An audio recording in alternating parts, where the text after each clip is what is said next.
Ahora sí. Bueno, buenas tardes, chicas. Vamos a rezar pidiéndole al Espíritu Santo que nos ayude a captar lo que vamos a leer. Ven, oh Santo Espíritu, llena los corazones de tus fieles, enciende en ellos el fuego de tu amor. Envía tu Espíritu y serán creados y renovarás la faz de la tierra. Oh Dios, que instruiste los corazones de tus fieles con la luz del Espíritu Santo, hacenos conocer las cosas rectas y gozar siempre de sus divinos consuelos. Por Jesucristo nuestro Señor. Amén. Bueno, vamos a partir del capítulo 24, versículo 21. Signos de la segunda venida de Cristo y del juicio final. Habrá entonces una gran tribulación. Habrá entonces una gran tribulación. Momentito. Ahí está. Una gran tribulación como no la hubo desde el principio del mundo hasta ahora, ni la habrá. Y si tales días no fuesen abreviados, no se salvaría nadie. Pero en atención a los elegidos serán abreviados aquellos días. Entonces, si alguien os dijese que el Cristo está aquí o allí, no lo creáis, porque surgirán falsos mesías y falsos profetas, y se presentarán con grandes señales y prodigios para engañar, si fuera posible incluso a los elegidos. Mirad que os lo he dicho. Si pues os dijeran que está en el desierto, no vayáis, o que está en un lugar oculto, no lo creáis. De la misma manera que el relámpago sale del oriente y brilla hasta el occidente, así será la venida del Hijo del Hombre. Donde quiera que esté el cuerpo, allí se reunirán las águilas. Inmediatamente después de la tribulación de aquellos días, el sol se oscurecerá y la luna no dará su resplandor, y las estrellas caerán del cielo, y las potestades de los cielos se conmoverán. Entonces aparecerá en el cielo la señal del Hijo del Hombre, y en ese momento todas las tribus de la tierra prorrumpirán en llanto. Y verán al Hijo del Hombre que viene sobre las nubes del cielo con gran poder y gloria. Y enviará a sus ángeles que con trompeta clamorosa reunirá a sus elegidos desde los cuatro vientos, de un extremo a otro de los cielos. Bueno, y la verdad que es muy lindo leer cómo va a ser la segunda venida de Cristo. Llena de esplendor, ¿verdad? Llena de esplendor y de bueno, no me acuerdo qué otra palabra utilizaba, pero una cosa que se va a saber con grandes señales y prodigios, ¿verdad? Entonces, no creamos cuando nos dicen, bueno, tal día va a ser, tal persona es un profeta. Entonces, porque las señales que Jesús nos dio fueron desde la caída del templo, que ya sucedió en el año 70 después de Cristo, y el fin del mundo, ¿verdad? Se renovarán los sufrimientos, persecuciones y falsos profetas. ¿Sí? Y eso está pasando ahora. ¿Ah? Entonces nosotros estamos en ese tiempo en el que estamos esperando la segunda venida de Cristo y posteriormente el fin del mundo. No sabemos cuándo va a suceder. Esta frase que dice acá, donde quiera que esté el cuerpo, allí se reunirán las águilas. Parece una frase así como extraña. Quién es el águila, cuáles son los cuerpos, etcétera, ¿verdad? Entonces la explicación que da el magisterio de la Iglesia es que indica la rapidez y eficacia con que las aves de rapiña, ¿verdad?, van a su presa. Así mismo vamos a estar alrededor de Jesús. De esa manera, los buenos y los malos, los vivos y los difuntos, ¿verdad?, vamos a estar de una manera irresistible. O sea, Jesucristo nos va a traer de una manera irresistible, no como ahora, ¿verdad?, que ahora sí tenemos que nosotros decidir si queremos o no queremos seguirle, o hacerle caso, o escucharle, o leerle, o lo que sea, ¿verdad? En ese momento va a ser una atracción irresistible, ¿verdad? Ese Cristo triunfante nos va a atraer así. Y unos van a ser atraídos por el amor, ¿verdad? Unos por el amor, otros por la justicia de Dios, ¿verdad? La justicia que justamente va a reunirles, ¿verdad? A unos y a otros para estar con Dios o estar lejos de Él, ¿verdad? Entonces, hay una cosa que a veces se dice por ahí que dice que Dios te manda al infierno, o hay personas que dicen, no puede ser que exista el infierno si es que Dios es tan misericordioso, ¿verdad? Y en realidad no es que Dios creó el infierno. En realidad, mi señal es malísima, en realidad. ¿Sí? Ah, qué suerte. Entonces,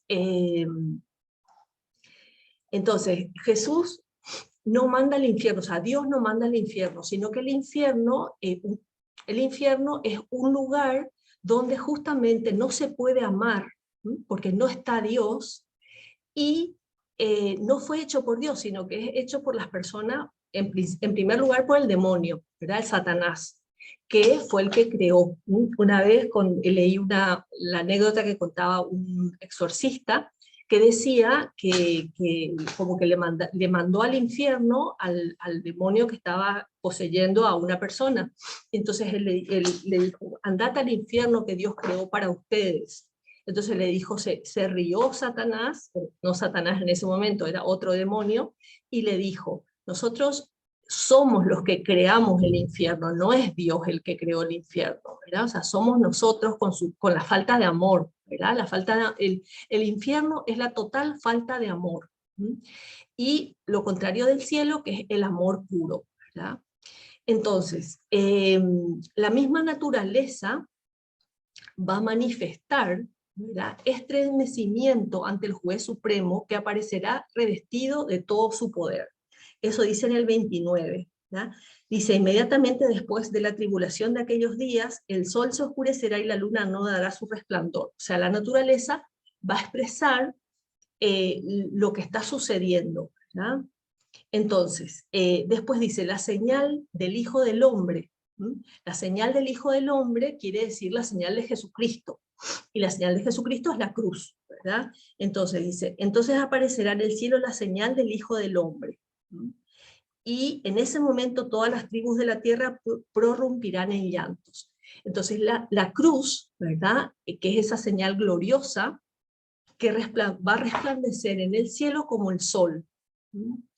Va a ser una señal de condena para quienes la despreciaron, para quienes despreciaron la cruz, y alegría para quienes compartieron su cruz. ¿verdad? O sea que eso es impresionante que va a ser así, ¿verdad? Dios lo dice claramente.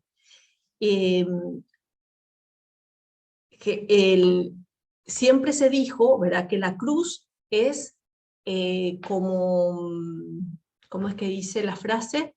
Que los judíos no la entienden, no entienden la cruz, ni tampoco los gentiles, ¿verdad? Los gentiles es locura para los gentiles y necedad para los judíos, una cosa así. Entonces, en aquel tiempo dijo Jesús a sus discípulos, otra frase del Evangelio, en verdad os digo, vosotros lloraréis y os lamentaréis, mientras el mundo estará alegre. Vosotros estaréis tristes, pero vuestra tristeza se convertirá en alegría. ¿A qué viene esta frase del Evangelio? Viene a que nuestra tristeza, o sea, nuestras tristezas, nuestras cruces, ¿verdad?, las cosas que nos cuestan acá en la tierra, los dolores, las enfermedades, las tribulaciones que tenemos que pasar, se van a convertir en alegría, porque son cosas que si le ofrecemos a Dios, valen mucho. Entonces, ¿qué tenemos que pensar cuando tenemos una tristeza, un dolor, una enfermedad, una muerte, ¿verdad? La muerte de un ser querido? Sabernos hijos de Dios. Somos hijas de Dios, y si yo me sé hijo de Dios, sé que Dios me ama. Porque si un padre de la tierra, una madre de la tierra ama a sus hijos, hasta el punto de dar la vida por ellos, ¿verdad? Dios mismo ama mucho más que un hombre, una persona, ¿verdad? Entonces, Dios es nuestro Padre y por tanto nos ama inmensamente, ¿verdad? ¿Y dónde está Cristo? Cristo está en la cruz. Y ahí me doy cuenta de que Cristo dio su vida por mí, ¿verdad? Y que me está preparando un lugar en la eternidad para estar con Él. Entonces, ese tiene que ser el fundamento de mi alegría, ¿verdad? Que Dios me está preparando ese lugar, que es mi Padre, que me ama. Eso nos da una seguridad tan grande y una alegría tan honda que nos va a hacer felices a pesar de los pesares, ¿verdad? A pesar de lo que cueste la vida. Entonces, acá dice, la naturaleza misma, la señal del Hijo del Hombre, ¿verdad? Esa señal del Hijo del Hombre que es la cruz. Y nosotros que vamos a ser amigos de la cruz, ¿verdad? Vamos a estar cerca suyo, cerca de Dios, cerca de Cristo.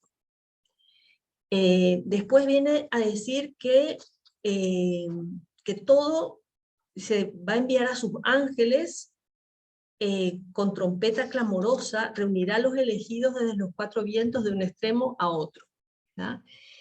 Y esto nos va diciendo, no, el siguiente dice esto, ¿verdad? Aprended tiempos de la destrucción del templo.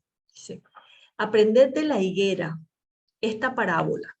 Cuando sus ramas están ya tiernas y brotan las hojas, conocéis que el verano está cerca. Así también vosotros, cuando viereis todas estas cosas, sabed que es inminente, que está a las puertas. En verdad os digo que no pasará esta generación hasta que todo esto ocurra. El cielo y la tierra pasarán, pero mis palabras no pasarán. Entonces acá el Señor nuevamente nos da la certeza, nos reafirma de que sus palabras se van a cumplir, ¿verdad? Se van a cumplir igual que se cumplen las estaciones del año, ¿verdad? Como llega la primavera, llega el otoño, el invierno. Bueno, en nuestro país no está tan marcado, lo sabemos, ¿verdad? Pero más o menos nos damos cuenta, ¿verdad? Cuando llega la primavera, cuando llega el otoño, cuando llega el invierno. Entonces, así como llegan esas estaciones siempre, o las cosas de la naturaleza, todo lo de Dios también se va a cumplir, ¿verdad? También todo lo que haya dicho, y en concreto su segunda venida, ¿verdad? Para lo cual la gente no está preparada. No estamos pensando, va a venir, en cualquier momento viene, se produce la segunda venida de Cristo, y uno está tan contento o tan olvidado, ¿verdad?, de que Dios va a venir a juzgarnos, va a venir como juez, como Dios, no va a venir como había venido, dijimos ya en la clase pasada, como vino cuando se hizo hombre, ¿verdad? Que nació como un bebé, ¿verdad? Como cualquier bebé viene al mundo, y cómo después se fue desarrollando su vida, ¿verdad? Entonces, acá dice también una frase que pareciera que ya no más iba a ser el fin del mundo o la segunda venida de Cristo. Dice, en verdad os digo que no pasará esta generación hasta que todo esto ocurra. Y esto quiere decir, la generación no es solo por el tiempo, sino también lo da el culto y la vida. Entonces, esta es la generación de los que buscan a Dios, ¿verdad? Esta generación sería la contemporánea a la destrucción del templo, a esa se refiere, ¿verdad? Pero como la destrucción del templo es figura del fin del mundo, que no sucedió todavía, lo sabemos, habla de la generación de los creyentes, ¿no? Entonces, en verdad les digo que no pasará esta generación hasta que todo esto ocurra. Entonces, la generación de los creyentes no va a pasar Va a existir todavía cristianos que vamos a ser perseguidos, que estamos siendo perseguidos, ¿verdad? Nosotros somos bendecidos o no sé qué somos de Dios que estamos tan bien, ¿verdad? Pero en otros países lo están pasando bastante mal, ¿verdad? Los cristianos, los católicos. Y entonces es la generación de los creyentes, de los que buscan a Dios.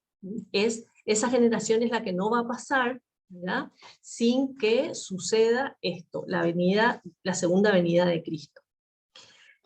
Después, es lo más estable que conocemos, ¿verdad? El cielo y la tierra pasarán, pero mis palabras no pasarán. Esa frase de Cristo es muy fuerte, ¿verdad? O sea, que dice claramente, lo que yo estoy diciendo va a suceder, ¿verdad? Es lo más estable que conocemos, es el valor de la palabra divina, ¿verdad? Lo que vale la palabra de Dios, así como hay personas, ¿verdad?, que tienen palabra y si dicen una cosa es porque lo van a hacer, ¿verdad? Y Dios, que es Dios, ¿verdad?, valga la redundancia, no va a dejar de cumplir sus palabras, ¿verdad? Bueno, y después viene el tiempo de la segunda venida de Cristo y del juicio final. Te leo. Pero acerca de aquel día y hora nadie sabe, ni los ángeles de los cielos, ni el Hijo, sino solo el Padre. Lo mismo que en el tiempo de Noé, así será la venida del Hijo del Hombre. Pues como en los días que precedieron al diluvio, comían y bebían, tomaban mujer o marido, hasta el día mismo en que entró Noé en el arca. Y no se dieron cuenta sino cuando llegó el diluvio, y los arrebató a todos. Así será también la venida del Hijo del Hombre. Entonces estarán dos en el campo, uno será tomado y el otro dejado. Dos mujeres estarán moliendo en el molino, una será tomada y la otra dejada. Bueno, entonces estas palabras del Señor describe, es notable cómo con pocas palabras describe la despreocupación y la insensibilidad de los hombres frente a lo sobrenatural. Entonces dice, los hombres comían, bebían, tomaban mujer, tomaban marido, estaban en la tierra mirando la tierra, sin mirar al cielo, sin pensar en Dios, y les llegó el diluvio. Así va a pasar cuando venga el Hijo del Hombre. Entonces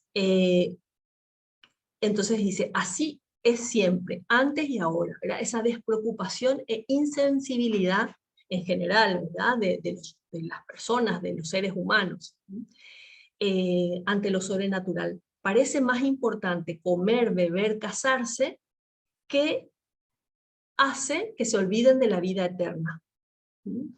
Se olvidan, como decíamos la clase pasada, se olvidan de que el pecado original hizo que tuviéramos que estar en la tierra para ganarnos el cielo, para ganarnos el cielo. Y entonces, en la actualidad, tanto en la actualidad como cuando el diluvio, parecía muy normal la vida, y no se enteraban de que iba a ser el diluvio, ¿verdad?, el que se iba a arrasar la tierra, ¿verdad? Fue tal el enojo de Dios ante el pecado del hombre, que mandó el diluvio, ¿verdad?, y solo se salvó una pareja de cada especie, ¿verdad? Y ahora, ¿qué va a hacer el Señor? ¿Verdad? ¿Qué va a hacer el Señor? Entonces, ese diluvio, o eso inesperado que va a venir, ¿verdad?, que va a venir, nos tiene que encontrar preparados. Nos tiene que sorprender. Vieron que dice acá que un hombre estará en el campo, uno será tomado, otro dejado, una mujer estará moliendo, una será tomada y otra dejada. O sea, cada persona va a estar haciendo lo que sea, bueno o malo, y ahí va a ser encontrada. Por eso tenemos que estar haciendo cosas buenas siempre. ¿verdad? No esperar hasta el último momento a saber cuándo va a ser esa fecha, ¿verdad? Que a veces hay gente que quiere saber la fecha, ¿verdad? Todos somos curiosos en general, algunos más, otros menos, ¿verdad? Pero llamativamente a mí me sorprendió cuando entré al canal donde están los videos de las clases de Biblia, y esta parte, la clase pasada, tiene 32 vistas, porque son las profecías de los últimos tiempos. No sé si coincidió nomás o justo se da que la gente estuvo más atenta a ver esas profecías, a saber qué es lo que dice ahí Dios sobre la vida eterna y los últimos tiempos, ¿verdad? Pero bueno, lo importante es que estemos vigilantes, ¿verdad? Entonces, en lo corriente, ¿verdad? Tiene lugar la llamada divina y la respuesta del hombre. Dios nos llama a todos a santificarnos en la vida corriente, ¿verdad? En el trabajo, en la familia, en la sociedad, en donde estemos. Y ahí tenemos que estar haciendo cosas buenas. Por tanto, la felicidad o la condenación eterna, para eso no hace falta circunstancias extraordinarias, sino en lo normal. Fidelidad cotidiana en la vida normal. ¿Y qué es esa vigilancia constante que nos pide Dios? O sea, esa es digamos, como el resumen de todo esto que venimos diciendo. Estar vigilantes, ¿ya?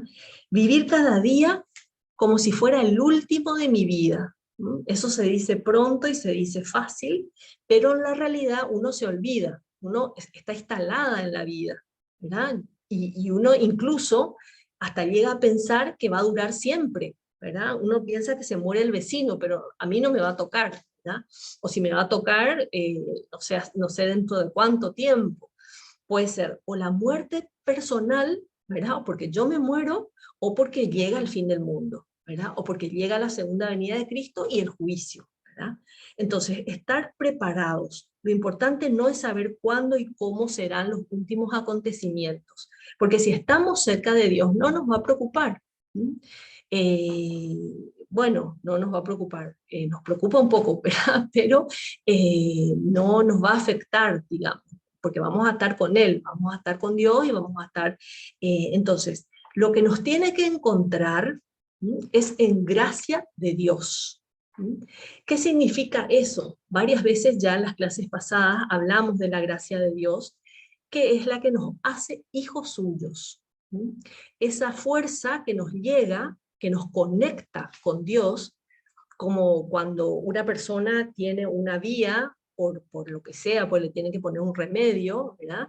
Un medicamento, hace que esa persona esté conectada con esa vía, a través de esa vía, con el medicamento que le están poniendo, ¿verdad? Entonces, yo así me imagino la gracia de Dios que nos viene a través de los sacramentos, ¿verdad? Entonces, la iniciación es en el bautismo, ¿verdad? Donde la persona se conecta con Dios y se queda ya conectada hasta su muerte, ¿verdad? Y esa conexión, esa vida de Dios, esa vida divina, va llegando al alma, a la persona, a cada uno de nosotros nos va llegando a través de los sacramentos, a través de la Eucaristía, a través de la confesión, a través del matrimonio, a través del sacerdocio, a través de la unción de los enfermos, ¿verdad? A través de los 7 sacramentos nos llega esa vida divina. Entonces, qué importante es que nos encuentre esa venida de Cristo, que nos encuentre en gracia, sin pecado. No tanto sin pecado como luchando, ¿verdad? Luchando y buscándole a Dios en los sacramentos, ¿verdad? En la oración, por supuesto, en el prójimo, ¿verdad? Ayudando al prójimo, enseñando al prójimo, cuidando al prójimo, lo que sea, pero en gracia, que nuestra alma esté unida a Dios, que esté como en relación directa con Dios, para que no nos llegue, ¿verdad?, ese final que no queremos que nos llegue. Entonces terminamos con la última parte que dice exhortación a la vigilancia y parábola del siervo fiel. El versículo 42. Velad pues, ya que no sabéis en qué día vendrá vuestro Señor. Sabed esto, que si el amo supiera a qué hora de la noche habría de venir el ladrón, estaría ciertamente velando y no dejaría que le horadase en su casa. Por tanto, estad también vosotros preparados, porque a la hora que no sabéis, vendrá el Hijo del Hombre. ¿Quién es pues el siervo fiel y prudente a quien su Señor puso al frente de la servidumbre para darles el alimento a su tiempo? Dichoso aquel siervo a quien su amo al venir encuentre haciendo así. En verdad os digo que le pondrá al frente de toda su hacienda. Pero si ese siervo fuese malo y pensara en su interior, mi señor tardará, y comenzase a golpear a sus compañeros y a comer y beber con los borrachos, el día que menos espere y a una hora desconocida, vendrá el amo de ese siervo y le dará el mayor castigo y le hará correr la suerte de los hipócritas. Allí será el llanto y el rechinar de dientes. Y ahí termina el capítulo 24. Entonces, ¿qué es el llanto y rechinar de dientes? Es el infierno. Es el infierno. El infierno es el sufrimiento mayor en el infierno, es estar apartados de Dios y saber que nunca más se va a estar cerca suyo. Nunca más se va a compartir con Él. Entonces, vigilancia. Hablábamos la clase pasada, les recuerdo, del examen de conciencia, ¿verdad? Examinar nuestra conciencia todos los días, en la medida de lo posible, para poder mejorar nuestra vida cuando nos desviamos un poco, ¿verdad? Y también el pedir perdón, ¿verdad? Pedirle perdón al Señor, acudir a los sacramentos para estar en gracia. Cuando pierdo la gracia por un pecado mortal es el que nos hace perder la gracia, pecado grave, ¿verdad?, el que va contra los mandamientos. Entonces, acudir al sacramento de la penitencia para recuperar la gracia de Dios, ¿verdad? Eso es lo más importante que hacemos en la confesión, ¿verdad? No es tanto el consejo del sacerdote o por qué necesita Dios un hombre para perdonarme, ¿verdad? Esa es la eterna pregunta. Hay un libro que se llama se titula a sí mismo, ¿por qué necesita Dios un hombre para perdonarme? ¿Ah? Porque somos soberbios y nos cuesta que otro hombre tener que decirle a otra persona, a otro ser humano como nosotros, decirle nuestros pecados. Pero Dios quiso eso. A través de la iglesia estableció ese modo de pedirle perdón, ¿verdad? Y aunque nos cueste, ¿verdad? Aunque nos cueste, porque nos cuesta a todos, ¿verdad? Porque somos soberbios, nos cuesta reconocer, así como ante cualquiera nos cuesta reconocer que nos equivocamos, ¿verdad?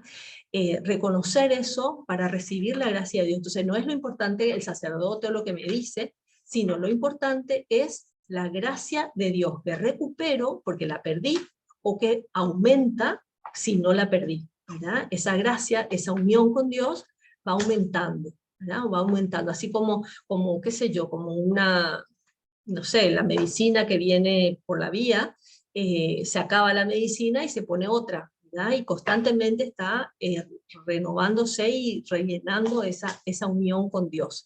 Entonces, que estemos vigilantes, porque esa segunda venida de Cristo puede ser en cualquier momento, ¿verdad? Porque no sabemos el día ni la hora, y por eso tenemos que estar preparados y además para corresponder a esa maravillosa o ese maravilloso amor de Dios, ¿verdad? Ese amor inmenso que nos tiene a cada una, y de esa manera estar muy cerca suyo en la eternidad, ¿verdad? Que eso es lo que queremos, estar cerca suyo acá en la tierra, y después en la eternidad para siempre.